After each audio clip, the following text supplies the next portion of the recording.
On parle souvent de tentation visible, mais il y a une force plus subtile, plus insidieuse, c'est la chair, qui veut régner en jouant avec nos appétits. Un appétit incontrôlé, c'est souvent le signe d'un cœur qui a perdu sa direction. Et ça commence où? Souvent à table, dans l'assiette, dans nos habitudes, qu'on appelle normales, mais qui nous gouvernent. On mange sans contrôle, on boit sans limite, on cherche le plaisir jusqu'à s'y perdre. Philippiens chapitre 3 verset 19 dit: leur Dieu c'est leur ventre. Oui, certains ne vivent plus pour Dieu. Ils vivent pour satisfaire leurs désirs, des désirs qui les dominent et les déforment. Mais ne te trompe pas, ce n'est pas ce qui est extérieur à toi qui fait problème, c'est plutôt ton intérieur qui est la source de tes actions.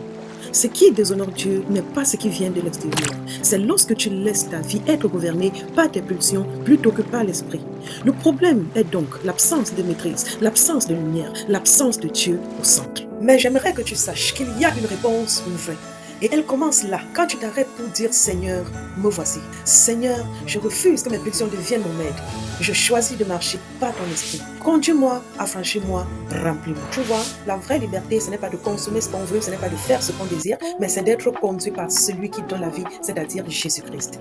Thermovie, n'oublie pas, tu es un don, ton mode de vie, une réponse à ce don. Si ce contenu t'a plu, abonne-toi et faisons le chemin ensemble.